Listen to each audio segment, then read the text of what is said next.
We went camping. It's because of Teddy Roosevelt that we have this beautiful place. This is a new segment called What is Everyone Listening to? What are you listening to? Nothing Even Matters by Lauryn Hill. What are you listening to? Nights by Frank Ocean. What are you listening to? Loom by Zach Bryan. Oh, so good. Are you listening? Nothing. What are you listening to? Coastline by Hollow Code. Oh, so good. You too? Yep, I got the And what are you listening to? Sideways by Hollow Code. I'm listening to All That and More by Rainbow and Surprise. Okay, that's it.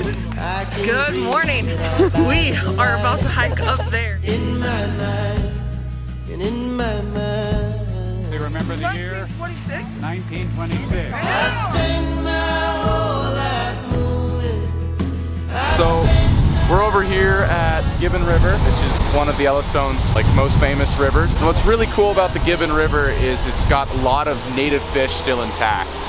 A lot of the native minnows, suckers, and the two unique subspecies of grayling and cutthroat trout that are native to the park are all still thriving in this river system.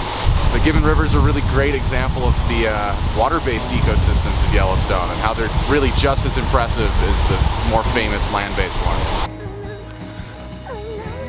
Soda Butte.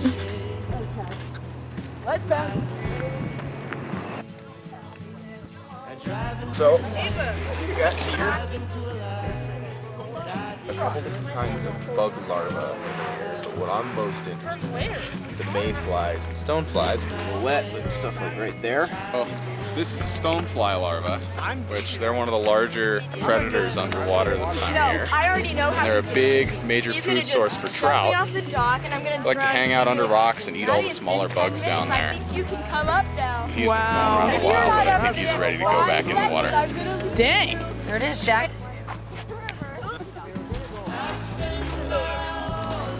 Okay, what is exciting and happening right now, Scott? So I am shaking this water. I've got to shake it for like another minute and a half, and we're testing the nitrates. It's super fun.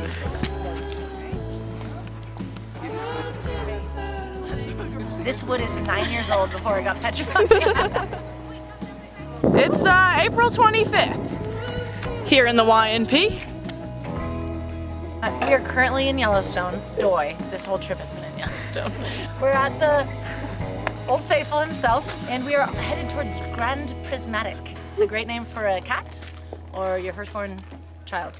It's supposed to be like watercolor of the earth because of science things that have happened. But I'm very excited to see it. So is Scotty Dubs. Oh, Scott? I'm so excited. All right, vlog. We're at Old Faithful. And Old Faithful's about to spew some chunks. Let's hope so.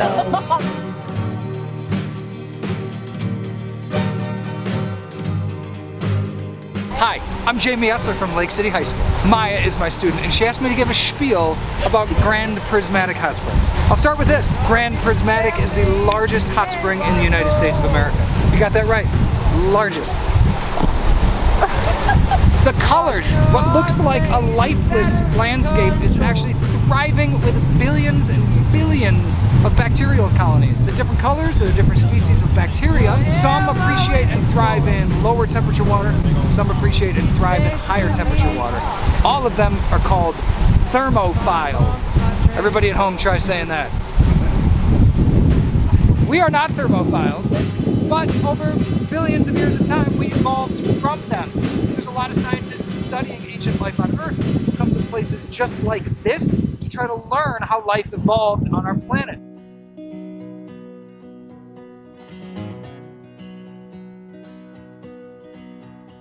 Hank's on. Hank's rolling. Come on. Is that I was doing sketches of different things.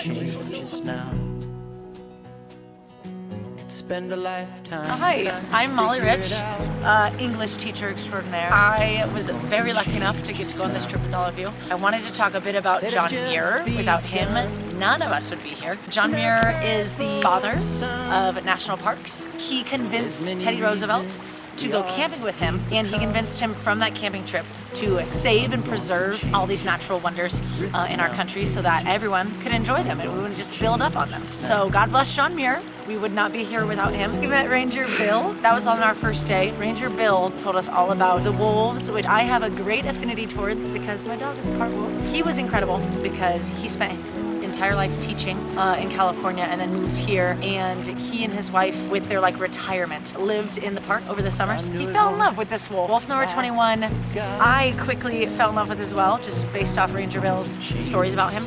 He was a merciful underdog of a wolf. His greatest enemy was number 38, and he was just like a jerk, honestly, of a wolf. Sweet number 21. He passed away in 2004, but his legacy lives on. Yeah, that's crazy. In a big balloon. I'm going to change this, rather than cages. I'm going to change this now. We were so excited, Mr. Essler, Ms. Rich, and Ms. Gillis and I. Being in Yellowstone helps you see that school is more than just a building and assignments, that we can apply the learning we do to this beautiful world. Through what we learn, you can make it a better place, you can make it a more beautiful place, you can protect the beautiful places that we already have. And you are ready. Oh, I'm ready. Oh, okay. I wanted to help provide this opportunity for students because I believe that experience codifies what a better place to experience science, human history, the arts than a national park like Yellowstone. I was fortunate enough in college to do some trips like this in my geology degree.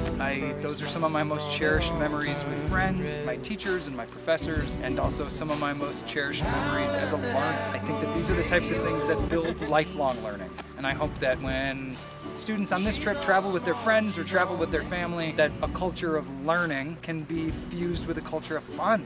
I was very excited to plan this trip with the boys and go on this trip with you all. One, it's always nice to get out of the four walls of the school. Two, I think it's good to get out of Dodge. I think especially this time of year, we start to hit a lull, and summer is almost here. It's also not close enough. So I think really just there's bonding that just has to happen when we go on a trip like this. I was very excited and very much looking forward to that. I think it's extremely cool that you all signed up for this trip and that the district even let us go on this trip. They trusted us with, a couple of school buses in Yellowstone Park. But it was the best trip. Thrilled it happened. Wouldn't trade it for the world.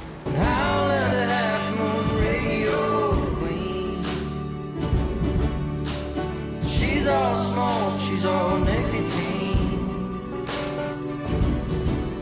Been a good time. The students are marvelous, and I've enjoyed every minute of it. Hello, you guys. I am Maya White. I put this video together. I just wanted to make it to kind of show what place-based education can look like and alternative learning styles and how they work best for other people who just do it. This trip was completely student-funded by people who wanted to put effort and time and resources into going out into nature and learning a little bit more about what they're personally interested about. All the projects on this trip were completely student-led and student-focused. We have some focusing on the Native American historical aspects, what the names mean, how they connect to the land, and then we also have people doing science like Jack and Scott, which I showed you earlier, that are studying the microorganisms in the water. And then we have more artistic perspectives with watercolor and drawing the wild animals. I want to thank Rich, Essler, Edmonds, Gillis for coming with us, and the counselors for letting us do this and have this opportunity. I want to thank the students for wanting to do this, because if the students didn't want to do it, we wouldn't have this trip and the funding to do it.